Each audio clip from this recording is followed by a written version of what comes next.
You are about to watch a NEEL 52 walkthrough in English by two French speakers. Due to the heavy accent and broken grammar, symptoms may include confusion, shaking, and almost certainly bleeding ears.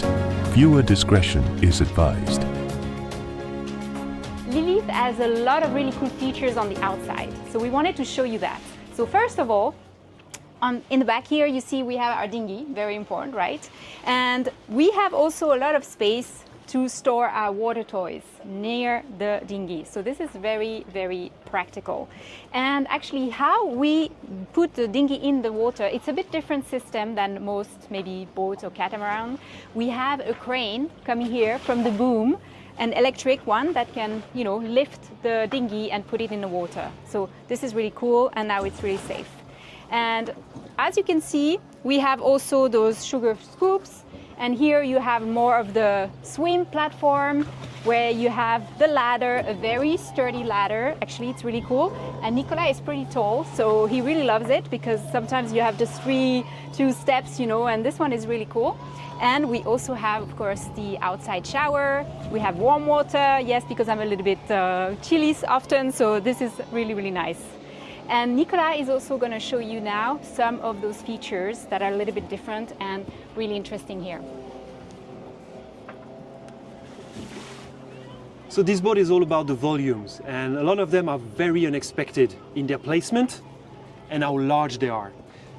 So on the back of each ama, inside or under the sugar scoops, there is a very large storage area. So we're going to show you one, but there is exactly the same on the other side. Keep in mind, I'm 1.87 meters. I don't know how that does in imperial unit, 6'1", something like that. So I'm not a giant, but I'm not small either. And that's gonna give you a scale of the volume. So that's storage, pure storage.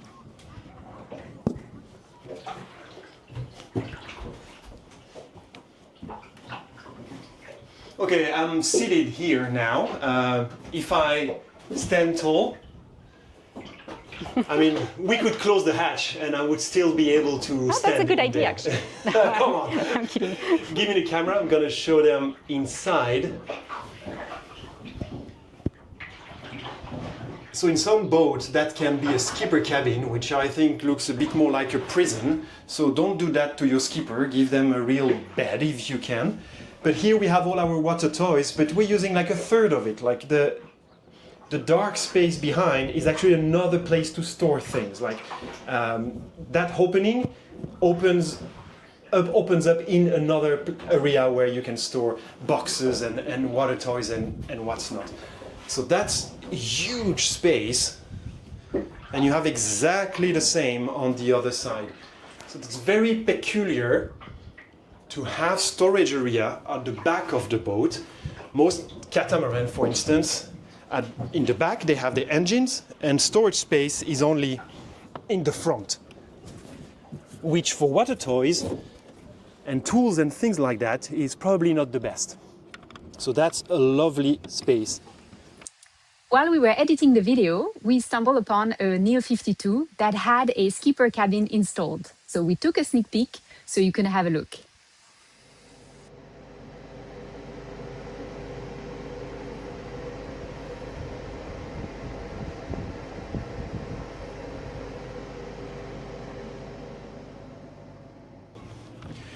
We've attached our paddle like everybody does. Not ideal when there is a lot of wind, so if we are sailing, we tend to put it behind where the dinghy is.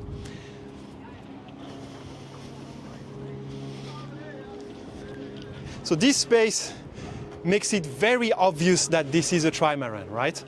We can very clearly see the three hulls, the main one in the middle, the two narrower ones on the side. And the rest of the setup is pretty usual, right? Here you have a locker, very deep locker, same, I can stand in it. Very deep and long locker for sails. You have exactly the same one on the other side. But there are two lockers that you don't have on another boat. Like they just don't exist. And for instance, in this one, we put our fenders. Like there is a full locker just for the fenders. And that doesn't take space for the sails, that doesn't take space for the water toys. On the other side, the same locker we have there, we have a second smaller anchor, and we have other like small stuff that we put in there. But it's just neat to have the space and not take it from the sail lockers. Another very interesting point in having a trimaran, and that's a solid plus that the monohulls also have, is the windlass and the chain and the anchor. But you have depth in your hull for the chain to stack up. So there is no problem in chain stacking when you take your anchor up. We have 100 meters of 12 millimeters chain. So that's a huge volume of chain to store. We never ever have to wonder if the chain is piling up and touching the top of the locker. That's a problem you have on almost every catamaran. Every catamaran we sailed or we rented, we had the issue, and when you took the anchor up, you always had to go inside and just push the chain on the side so that it spreads and don't just piles up. That's a problem you don't have here. We also have a 3 head sail setup. That's the main overlapping Genoa. That's the main sail, front sail that we use. There is space at the top on, let's call it the bowsprit. We have an asymmetric spinnaker over there, but you can have a gennaker if you're more of a seasoned sailor, which we are not. So we chose the asymmetric spinnaker for ease of use, let's say. And you also have here a storm jib. Like, it's from factory, it's by design, and you have a smaller self-tacking front jib in case of high wind. We didn't put it in because we are in the Med, it's the beginning of the summer. For the time being, that sail is in a locker. So we really love the 3 head sail setup, and very convenient. Trampolines, as you have on regular catamaran, that's the same setup. Dolphin seats, we're just still waiting for the dolphins, but we keep our hopes up. And maybe we can move all around and go all the way there, very symmetrical, and we're gonna look at the helm station, what we call the fly bridge, maybe it's a misnomer, and all the solar. Yeah, so follow me. So here you can see all the solar panels. We have put as many as we could on the roof. That was important because, as you see, we have a lot of batteries also. We wanted to be able to charge them, and as we work from here, from the boat, we wanted also to see if we could be as much as self-sufficient as possible. So we have that. And here you have the helm station, something also we really loved. So you are just, slightly above, you really have a good visibility. And one thing that is really nice, and you have all the boots, no, how do you say it in English? Running rigging. Running rigging here, coming to this helm station.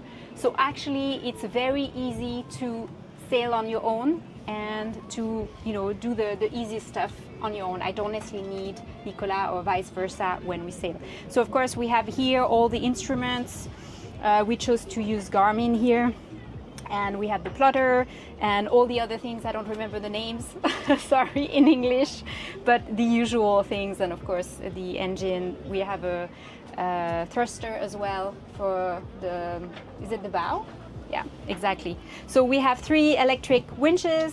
So very powerful, very handy, especially for me because you see I don't have so much strength.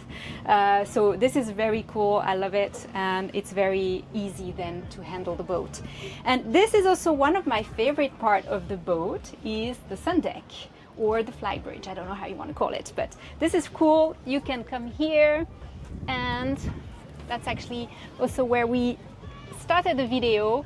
You have kind of like your lounge area. We can see the sunset, or I love doing also the sunrise here, sometimes with my tea or my matcha. And you can of course see the whole boat, you can see the solar panels, and yeah, just enjoy life and enjoy the view. So I think that's it. Nicolas, anything else you wanted to share? Yeah, I think I just want to point out to, I don't know what would be the name exactly in English, but a crew translation would be racket boom. Oh. So that's not from factory. We optioned that. It's not really an option, but we made it especially. I think that's a trend, something we see more and more on new boats, and I couldn't recommend that enough. Like it's one of the best decisions we've made. It has one bad side, is that when you walk under the boom, it's wider, and the risk that you just get up and hit your head is slightly bigger. But everything else is just a win.